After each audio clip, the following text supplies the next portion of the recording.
Hello, beautiful people. If you are new here, my name is Jo. If you are not new here, welcome back to my channel. It is so great to have you guys all here today with me. So a couple of weeks ago, I did a video about romance books that made me cry. So I figured it's only fair that I do the opposite end of that. So today we are going to be talking about some of the romance books that made me unbearably happy. I'm talking about overwhelmingly giddy, giggling like a schoolgirl happy. So the first book I have to talk about today that made me giddy as a schoolgirl is The Love Hypothesis by Ali Hazelwood. Now, I recently read this. I read this in August and I absolutely loved it. This is a very, very hyped book, both on BookTube, BookTok, Bookstagram. Everywhere this book has been talked about, and for good reason. So in this story, we are following our main woman, Olive, who is a third-year PhD candidate at Stanford. Now, at the beginning of this story, within like the first chapter, she's walking down the hallway and she sees her best friend across the way. Olive has been trying to convince her best friend that it is okay for her best friend to date Olive's ex-boyfriend because Olive is over with him,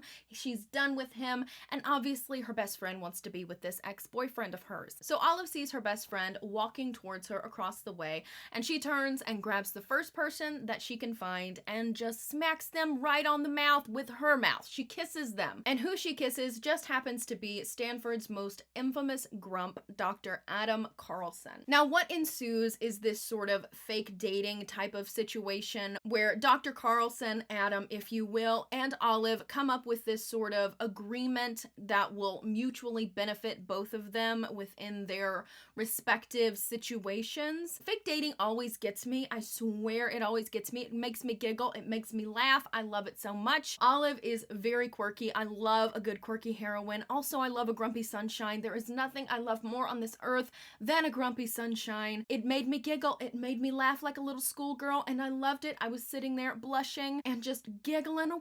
It made me overwhelmingly happy. Thank you very much. The next book that I have to talk to you about today is Electric Idol by Katie Robert. This is book 2 in her Dark Olympus series. This is following the story of Psyche and Eros. When Psyche and Eros are caught in a kind of compromising looking situation, someone photographs them and puts it in the media. Eros's mother, Aphrodite, is not very happy about this, and she decides that Psyche must be put to death, pretty much. And Eros just happens to be Aphrodite's right-hand man, her knife, her executioner. So she sends Eros, and of course, it doesn't happen. And I have just realized that this is yet another fake dating situation. Eros and Psyche decide to come forth in the media with their relationship, their fake dating relationship, to try and get Aphrodite off of Psyche's back. I did not remember for some reason that this was a fake dating relationship until right at this moment in time. But it was so good. It was so good.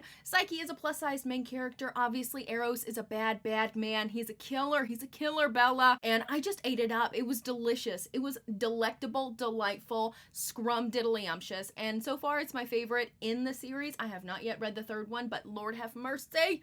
There is just something about a man who just kills people for a living, loving on his woman, that I just die for. And I was giggling like a schoolgirl.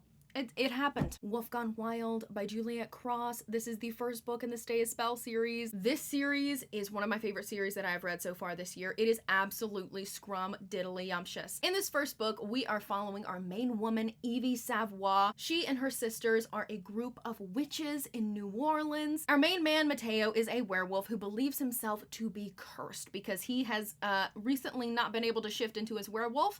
His name is Alpha, and he is in his head constantly talking, and he is delicious, dirty, nasty, and I giggled every single time that little wolf man came on the page. And of course, because he believes himself to be cursed, he goes to the curse breaker of the Savoy sisters, which just happens to be our main leading lady, Evie Savoy. If you are in any way, shape, or form a nerd, if you like DC, Marvel, Star Wars, comics, graphic novels, any of that stuff, this is the romance book that I would recommend to you. Here you go. And I love this series so much. This is still probably my favorite book in the series. It is amazing and I love it. Juliet Cross is one of those authors who can do really good banter and really phenomenal humor that just makes me giggle and blush and laugh and just have a grand old time, but also in the bedroom, in the spicy scenes. That woman shines. It's everything and anything that you might want in a book. Just, yeah, it's fantastic. So the next book that made me overwhelmingly happy was Sword Heart by T. Kingfisher. This is more of a cozy type of fantasy, I would say. If you're a fan of The Princess Bride and The Princess Bride type humor, this is something that I believe that you would enjoy. This is also a very, very slow burn romance. So in this story, we are following our mature heroine. Her name is Hala. Hala is a housekeeper at her great uncle's estate, and when her great uncle passes away, he leaves pretty much his entire fortune, the house, everything he owns to Hala specifically. Obviously, his closer relatives are not happy about that. They come to town and they try to force Hala into a marriage that she does not want. Hala decides that she would rather die than be a part of this marriage, and so she finds this very ancient looking sword, and she decides that she is going to fall on this sword like the queen she is. When she takes this sword out of its sheath, a big ball of blue light explodes and a man comes out of the sword stating that he is the guardian of the weapon, and whoever wields this weapon he must protect. His name is Sarkis. He is a grumpy man, and obviously we have more grumpy sunshine. We are having a theme here. Through some shenanigans, Hala and Sarkis go on a mission to try to find a way for Hala to gain her inheritance without having to enter into this marriage that she does not want. Along the way, they run into a lot of bumps in the road.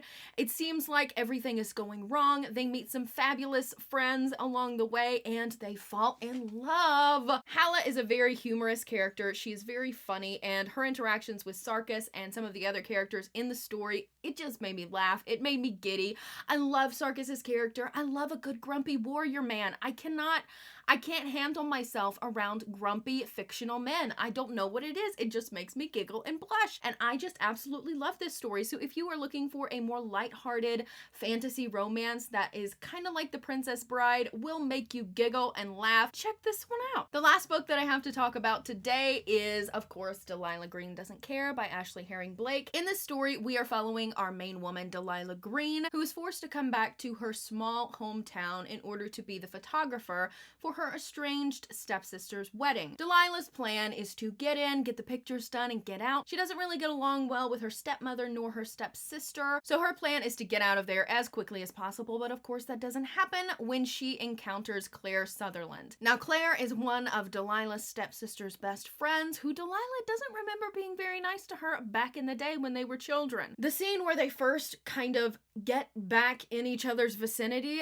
is set at a bar, and Claire comes up to hit on Delilah without knowing who Delilah actually is, and Delilah's like, let's fuck with her a little bit. It was absolutely hilarious. There's also a Parent Trap situation in this story. It's very humorous. It made me laugh. It made me smile. It made me blush. I loved it so much. Even though there are some emotional aspects in this story, it's not all giggles and gumdrops and sunshine. There were still a lot of giggles and gumdrops and sunshine that I experienced, and I absolutely loved it. So those are all of the books that I have to share with you today. Let me know down below what book made you the most happy recently. If you are not already, make sure to like and subscribe so that you don't miss any more future bookish content from me. I hope that you do. That's all I have for you guys today. I hope you have a fantastic day, and I will see you again next time.